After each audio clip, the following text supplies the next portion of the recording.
저도 살면서 뭔가 귀중한 것을 잃어버리셨다가 다시 찾은 적이 있으십니까? 그때에 느끼는 기쁨이라는 것은 정말 이루 말할 수 없이 기쁜 것입니다. 저도 아들내미 하나를 잃어버렸어요. 아주 짧게 잃어버렸어요. 저희가 귀국해서 선교사님들 훈련하는 사역하던 곳이 곤지암인데, 경기도 곤지암에서 이제 막 이사 가서 저희 아들이 초등학교 1학년 될 때 집에 올 시간이 되었는데 학교 간 아들이 돌아오지 않는 거예요. 한참 기다렸습니다. 걱정이 되었습니다. 이 녀석이 여기 생전 처음 사는 곳인데 몇 달 전에 이제 한국에 귀국해서 이제 이것도 몇 달 후에 또 있다가 이쪽으로 이사를 왔는데 어디를 간 건가? 그런데 그만 전화벨이 울리더니 어떤 길거리에서 과일 행상을 하시는 분이 전화를 하셨어요. 대개 아드님인 것 같은데 전화번호를 기억하고 있어서 전화를 드렸습니다. 거기가 어디입니까? 그랬더니 경기도 광주입니다. 그래서 찾아갔어요. 이 녀석이 서 있는데 붙고서는 그 엄마는 막 질질 울고 아이도 울고 그래요. 그래서 어떻게 된 일이냐 이랬더니 애가 겁이 없어갖고 초등학교 1학년인데 친구네 집에 간다고 버스를 탔습니다. 친구네 집에 간 모양이에요. 잘 놀고 올 때는 길을 건너서 타야 되는데 그냥 그 자리에서 그 번호 버스 타면 지네 집에 가는 줄 알고 한참 간 겁니다. 그래서 그 아이를 찾았던 때의 기쁨이 얼마나 큰 것인가를 제가 알 수 있습니다. 하나님께서 가장 기뻐하시는 것은 무엇일까요? 하나님이 가장 소원하시는 것은 무엇일까요? 당신이 창조하신 당신의 자녀들 중에 길을 잃어버린 자녀들이 당신의 품으로 돌아오는 것, 그것이 하나님이 가장 기뻐하시는 일이고 우리가 평생에 가장 가치를 가지고 힘써야 될 일입니다. 누가복음에 보면 잃어버렸다 찾은 세 가지의 이야기가 나옵니다. 100마리 양 중에 한 마리 잃어버린 양, 또 10개가 한 세트를 이루는 드라크마라는 보석 중에 하나가 잃어버려졌다가 다시 찾게 되는 이야기, 두 아들 중에 한 아들, 나간 아들을 다시 돌아와서 만나게 된 이야기, 이것이 누가복음 15장에 예수님께서 직접 비유로 하신 말씀으로 기록되어 있습니다. 예수님은 조금 다르셨습니다. 당시의 지도자들과 다르셨다는 말씀입니다. 예수님 시대에 이스라엘을 지도하고 있는 정치 지도자라고 그럴까요? 아니면 민중의 지도자랄까 한 사람들은 세 부류의 사람이 있었습니다. 한 사람들은 사두개인, 다른 사람들은 에세네인, 또 다른 사람들은 바리새인, 이런 사람들이었습니다.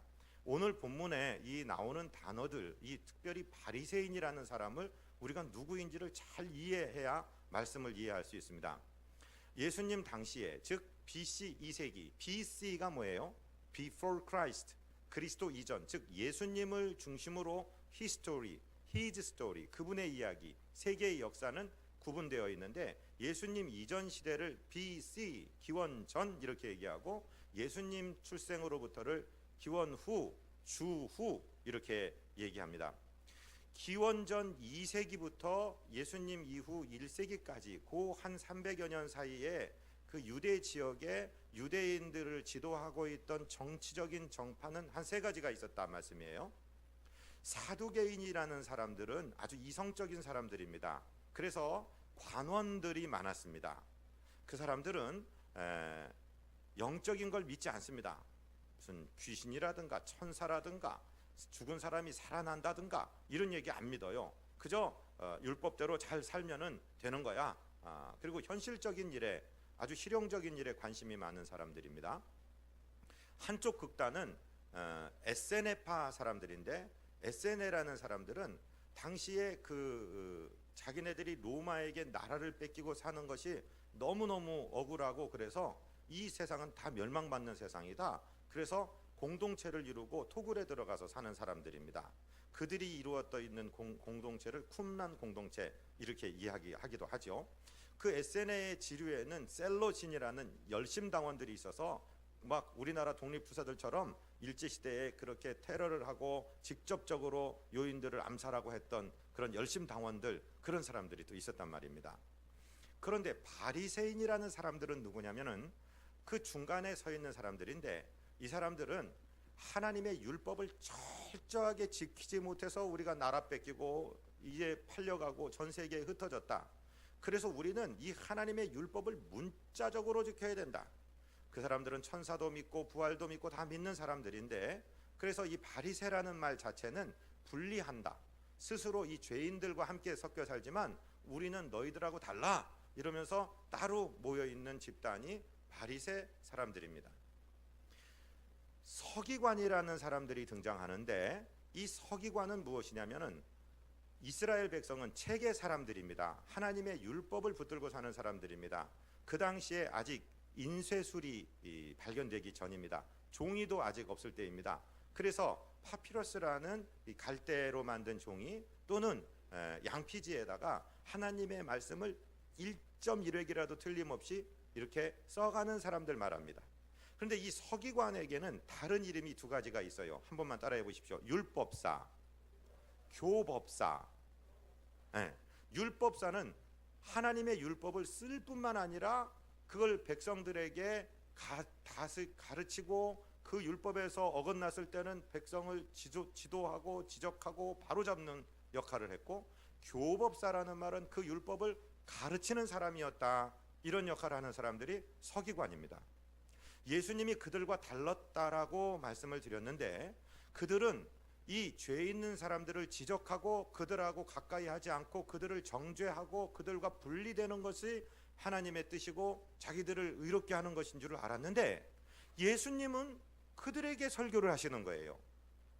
세리와 죄인들과 함께 어울리고 그들과 함께 식사를 하시고 그들에게 인사를 하시고 그들에게 말씀을 하시는데도 자기들처럼 어려운 말씀을 사용하시는 것이 아니라 편안한 얘기, 고기 잡는 이야기, 씨 뿌리는 이야기, 반죽하는 이야기, 뭐 집 짓는 이야기, 이런 얘기를 하시면서 그들에게 어떤 때는 위로의 말씀을 하시고 아주 해악이 넘치는 말씀을 하시고, 예를 들어서 부자가 천국 가는 것이 낙타가 바늘기로 들어가는 것과 같다. 아주 대단한 비유를 하시면서 그들을 웃기시기도 하시고, 왜 남의 눈에 티끌은 빼내겠다고 하면서 네 안에 있는 들보는 못 보느냐, 엄청난 상상력을 이끌어내는 말씀도 하시고 아주 민중들과 함께 어울리니까 그들이 볼 때 예수님은 아주 다른 칼라의 지도자였다 이 말이죠. 예수님이 당신 사역의 본고장인 가버나움 회당에서 첫 번 설교를 마치자마자 백성들이 그 설교에 대해서 하신 말씀을 마가는 그의 복음서 1장 22절에서 이렇게 기록하고 있어요. 우리 같이 읽어볼까요? 뭇 사람이 그의 교훈에 놀라니 이는 그가 가르치시는 것이 권위 있는 사람과 같고 서기관들과 같지 아니함 일러라. 예수님의 첫 번 설교가 이제까지 서기관들이 설교하는 것과는 전혀 다른 권세가 있는 말씀을 하셨다는 것에 대해서 백성들은 깜짝 놀라고 있었다 이 말이죠. 자, 이 말씀을 지금 왜 드리냐면 이 세 가지 잃어버렸다 찾은 것에 대한 비유를 누구에게 어떤 상황에서 하셨느냐를 공부하는 것이 매우 중요하기 때문에 이 말씀을 먼저 드린 것입니다. 오늘 본문 누가복음 15장 1절로 3절 말씀을 우리 다시 한번 받들어서 읽습니다. 모든 세리와 죄인들이 말씀을 들으러 가까이 나아오니 바리새인과 서기관들이 수군거려 이르되 이 사람이 죄인을 영접하고 음식을 같이 먹는다 하더라. 예수께서 그들에게 비유로 이르시되.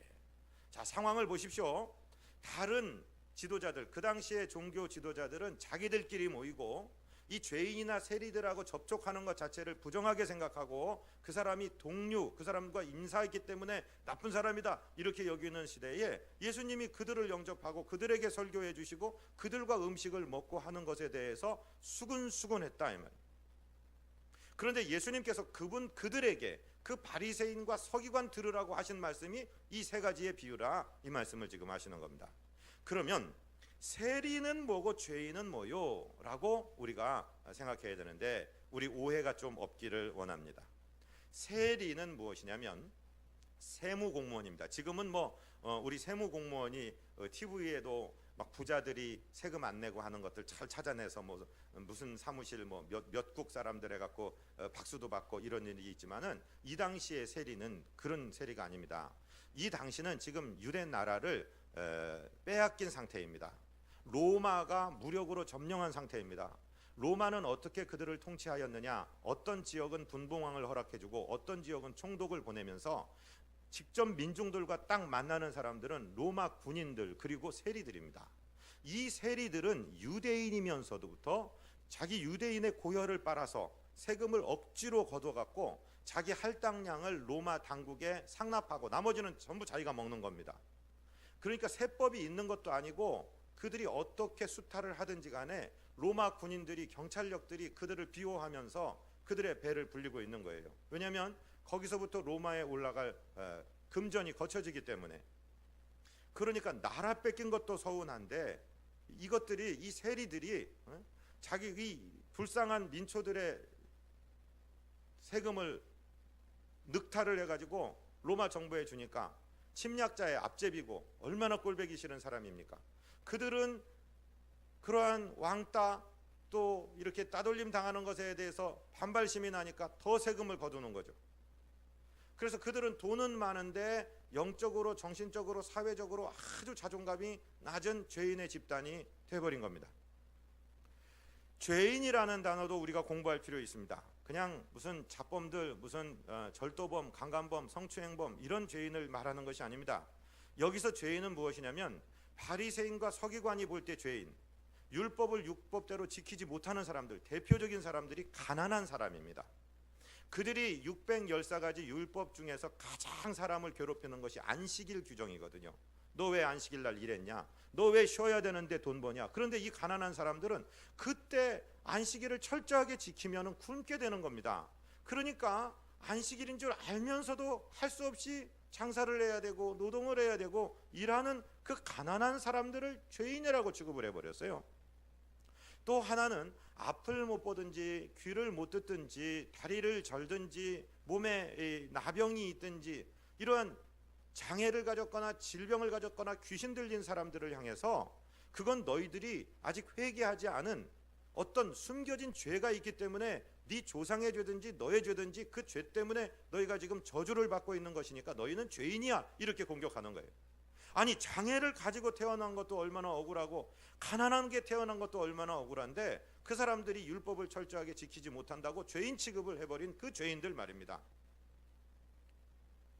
예수님은 그들을 굉장히 사랑하셨습니다.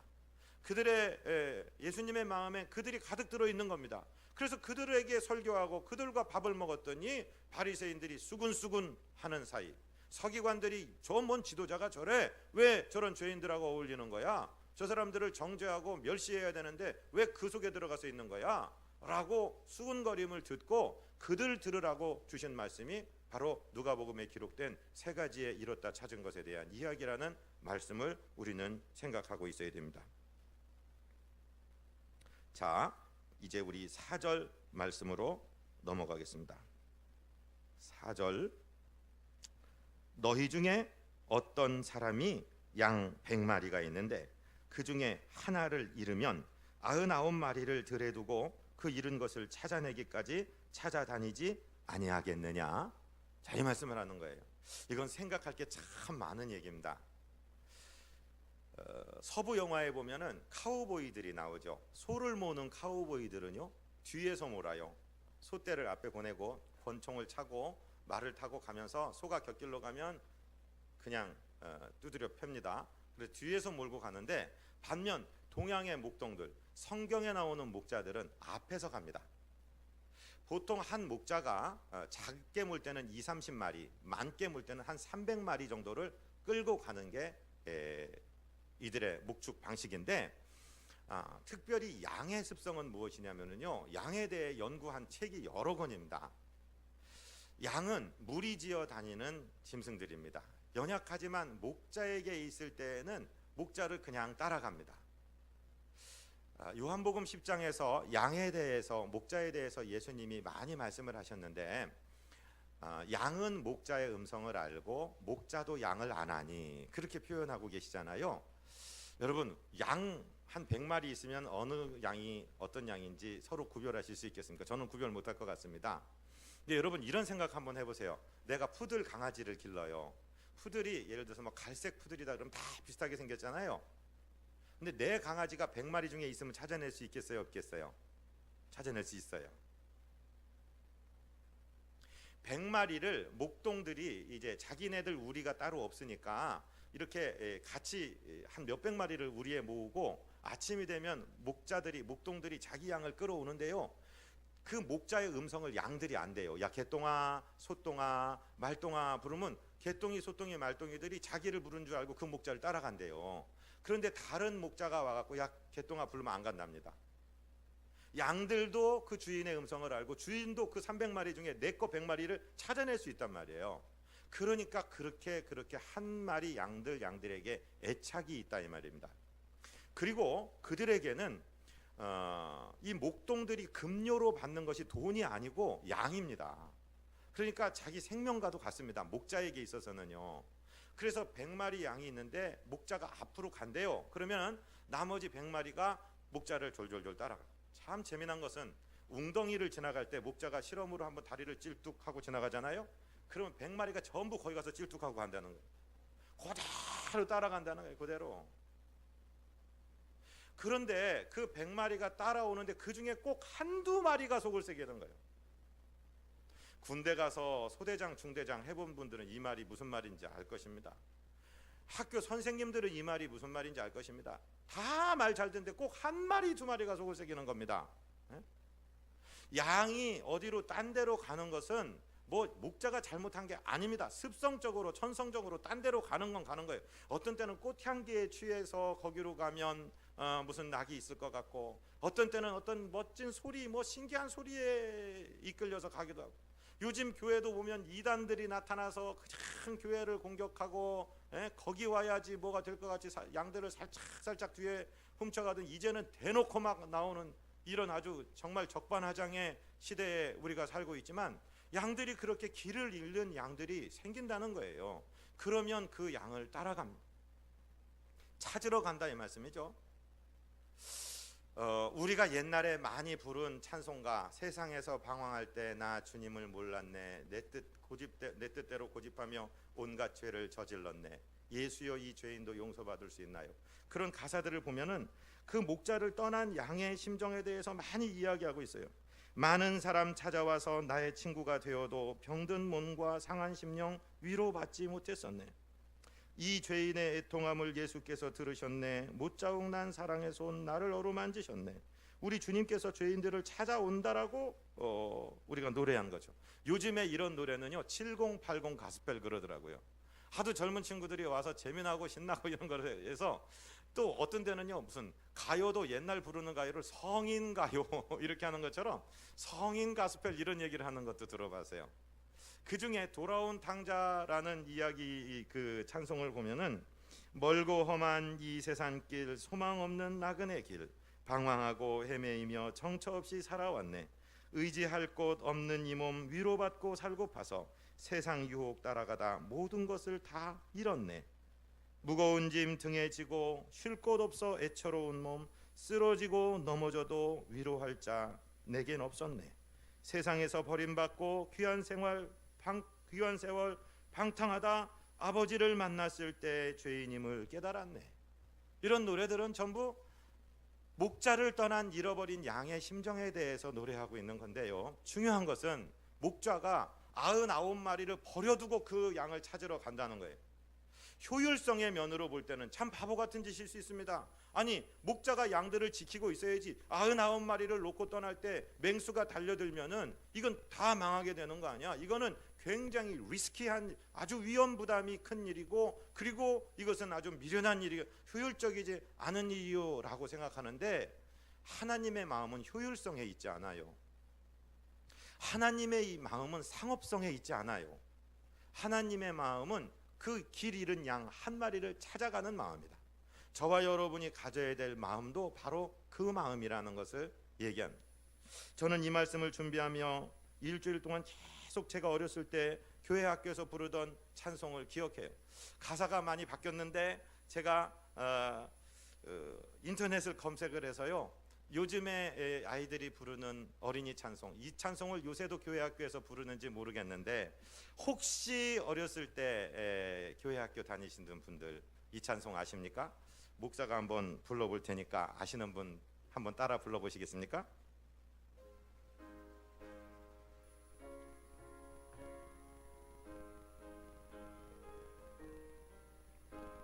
길 잃은 어린 양 찾아 부르는 목자 그 음성, 바람결 타고 들린다 부드럽고도 애타게. 험한 길 떠나서 생명의 길로 오너라. 주님의 품으로 어서 나와 안기어라. 거칠은 들과 골짜기 비탈길 오르내리며 널 구해주려 목자는 밤새워 찾아 헤맨다. 험한 길 떠나서 생명의 길로 오너라. 주님의 품으로 어서 나와 안기어라. 목자의 음성 듣고서 대답을 하면 살리라. 사랑의 주님 넓은 꿈 널 편히 쉬게 하리라. 험한 길 떠나서 생명의 길로 오너라. 주님의 품으로 어서 나와 안기어라. 할렐루야. 몇 분이 입을 뻥끗 하셨어요. 교회 학교 다니신 분들이에요. 저는 어렸을 때 이 찬송을 굉장히 많이 했어요. 저희 때는 오전 9시에 어린이 예배 드리고 오후 2시에 또 드립니다. 그러면 계속 이 찬송을 선생님이 부르는 거예요. 나중에 후렴을 어떤 때는 이렇게 했어요. 인도해 인도해 우리 친구들을 인도해. 인도해 인도해 우리 목자 예수에게. 그래서 전도하러 다녔어요. 막 그러고 다녔어요. 어렸을 때 그랬어요. 제가 크고 이제 선교지에서 돌아와서 대전에서 목회를 하고 극동방송에 제 설교가 나가고 있는데 어느 날 교회 사무실로 전화 한 통이 왔어요. 혹시 이 백광현 목사님이 초등학교 중학교 때 혹시 화곡동에 서울 화곡동에서 자라셨습니까? 맞습니다. 그러니까 소리가 한 몇 초 동안 없어요. 그러니 나 누구요? 그리고 제 초등학교 동창생이 전화를 했어요. 어떻게 전화를 했냐? 그러니까 너무 반가워서 전화를 했냐. 그러니까 자기는 울산에서 이 트레일러를 운전해서 자동차를 한 7, 8대씩 싣고 고속도로를 다니면서 차를 배달하는 일을 한다. 아, 그러냐? 내가 이쪽 좀 지날 때면은 방송을 이렇게 채널을 돌리는데 설교가 가끔 나오는데 참 설교가 좋아서 그때 그 시간 되면 기다리는데, 아니 나중에 들어보니까 자기가 아는 이름이더라 이 말이에요. 그러냐? 내가 지금 교회 재정부장이라 그래요, 울산에서. 근데 그 친구 제가 기억하는 게 땅딸막한데 주먹이 얼마나 센지. 그 동네에 아주 주먹 왕입니다. 저희 어렸을 때 개척교회였는데 우리 그때 모이는 오후 예배에 오는 아이들이 10명 20명인데 제가 그 친구 전도하니까 그 친구 따라서 한 30여 명이 와갖고요, 오후 예배 때 그냥 예배당이 가득 찼던 적이 있어요. 이 친구가 나중에 장사도 크게 하고 돈도 많이 벌었는데 주먹 쓰기 좋아하다가 어디도 갔다 오고 주먹 쪽에 큰 쪽에 있었어요. 그러다가 나중에 큰 음주운전 사고를 내고 어떻게 하다가 하여튼 그 오살리 순복음 기도원에 가 있다가 거기서 하나님이 만지셔갖고 은사도 받고 회개하고 아주 잘 신앙생활하는 집사가 되어서 지금 울산의 어느 교회 재정부장을 하고 있노라.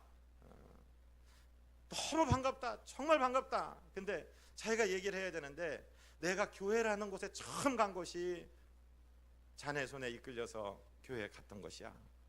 고마워서 전화했네. 그래요. 몇 년 전에는 벌써 한 10년 전쯤 된 것 같아요. 우리 교회도 왔었어요. 자기 자녀들 데리고 와서 지금은 이제 인천 쪽에 가서 신앙생활을 잘하고 있는데, 여러분 복음을 전해야 됩니다. 예수님이 찾아가십니다. 그 길 잃은 양 한 마리를 찾아가신다 이 말씀입니다. 찾아가셔서 그 양을 건져내십니다. 우리 아까 찬양 부른 것 중에서도 손발이 상하시면서까지 가시에 긁히시면서까지 양을 찾아가는 것이 예수 그리스도의 마음이라는 것입니다. 그리고 그 양을 찾은 다음에 즐거웠어요. 우리가 그냥 넘어가기 쉬운 구절이 바로 5절의 말씀인데요. 우리 5절 말씀을 다시 한번 받들어있습니다. 또 찾아낸즉 즐거워 어깨에 메고. 자, 이게 무슨 말일까요? 찾아낸즉 즐거워 어깨에 메고. 양이 몸무게가 어느 정도 나가는지 아십니까? 어미 뱃속에서 태어나서 2달이면은 46kg에서 한 48kg까지 가요. 그 정도 가요. 우리 최한나가 한 그 정도 갈라나? 한나 몸무게 정도 될라나? 가볍습니까? 무겁습니까?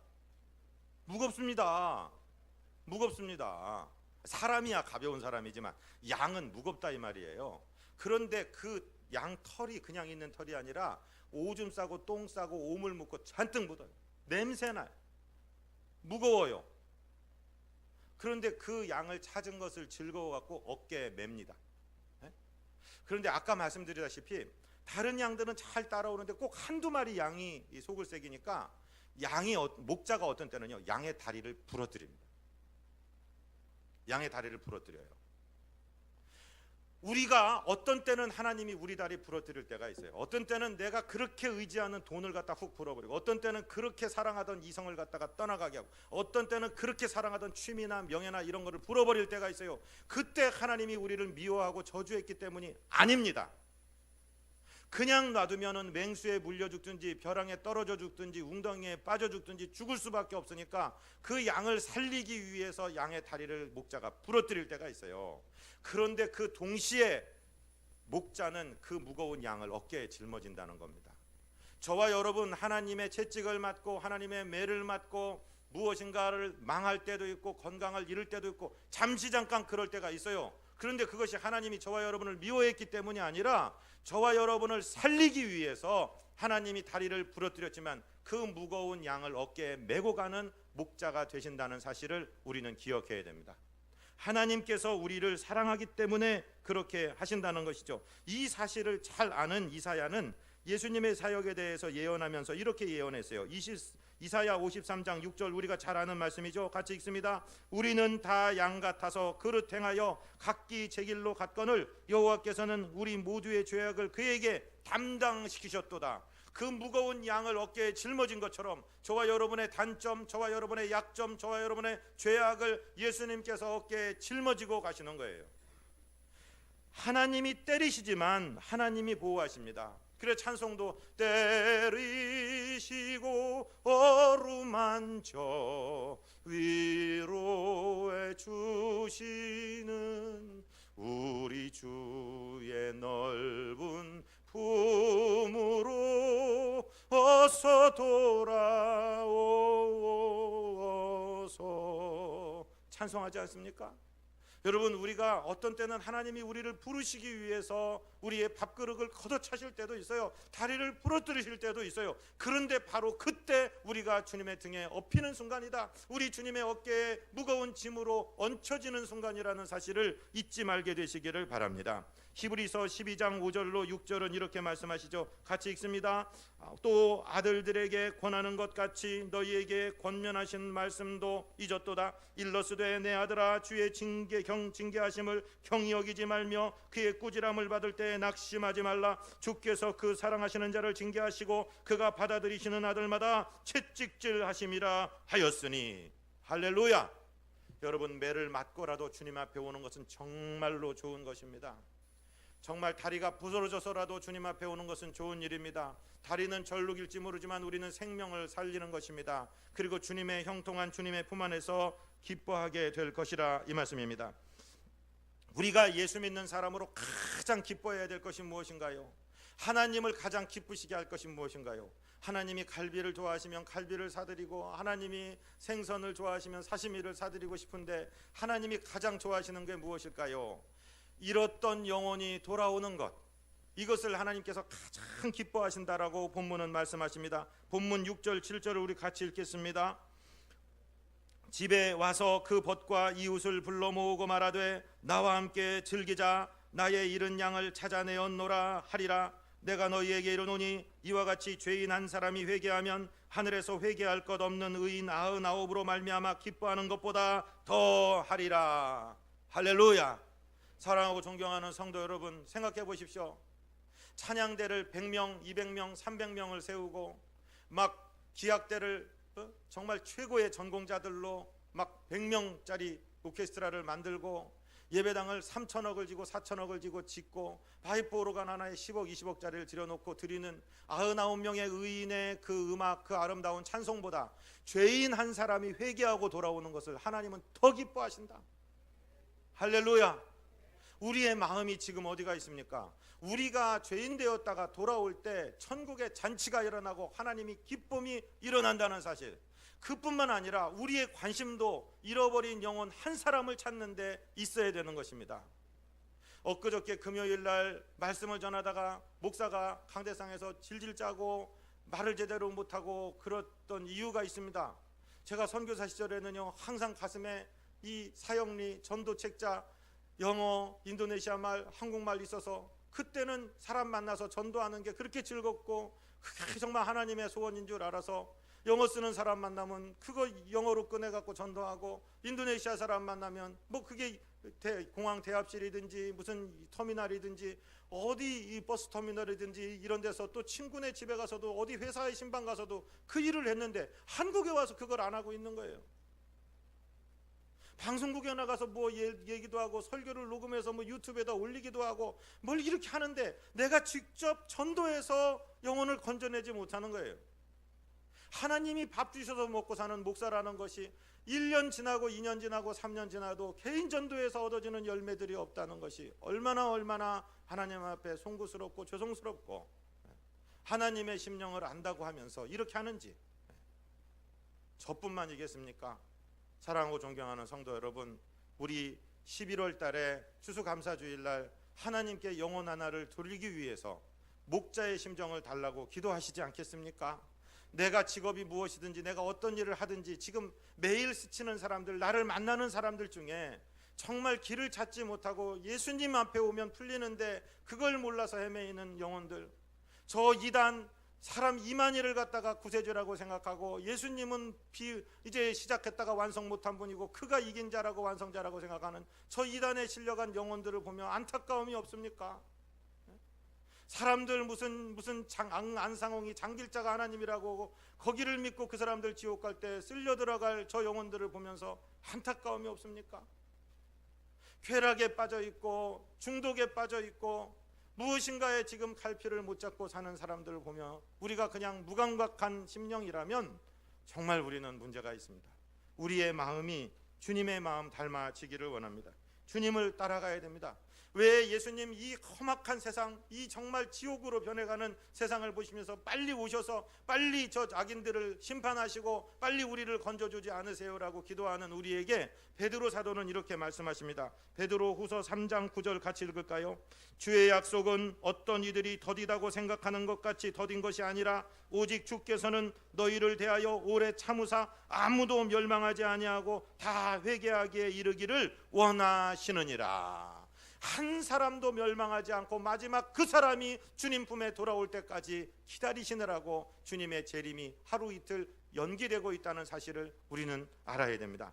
교회 오자마자 배우는 첫 번째 요절이 무엇입니까? 요한복음 3장 16절입니다. 하나님이 세상을 이처럼 사랑하사 독생자를 주셨으니 이는 그를 믿는 자마다 멸망하지 않고 영생을 얻게 하려 하심이라.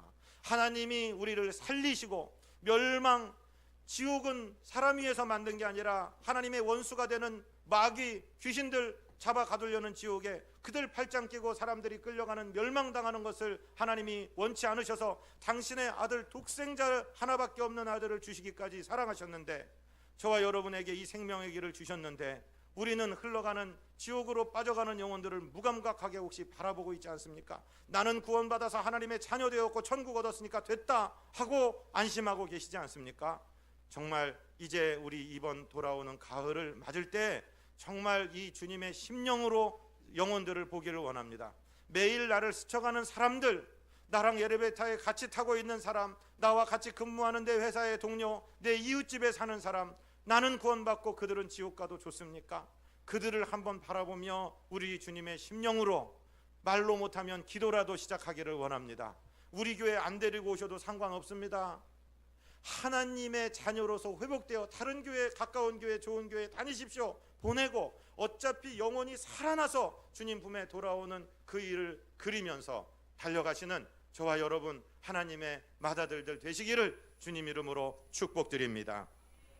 하나님 우리 아버지, 행여 바리새인이나 서기관의 입장에 우리가 처해 있지 않는지, 죄인들을 귀찮아하고 싫어하고 점잖은 사람, 깨끗한 사람만 만나기를 기뻐하고 있지 않는지, 그러면서 나는 하나님 앞에 의로운 백성이라고 생각하고 있지는 않는지, 하나님 무감각한 우리를 깨워주시고 하나님 끓는 심정으로 목자의 마음으로 잃어버린 영혼들을 바라볼 수 있는 저희들 되도록 우리 영혼 살려 주시옵소서. 우리 구주 예수 그리스도 이름으로 믿사옵고 축복하고 간구하옵나이다. 아멘.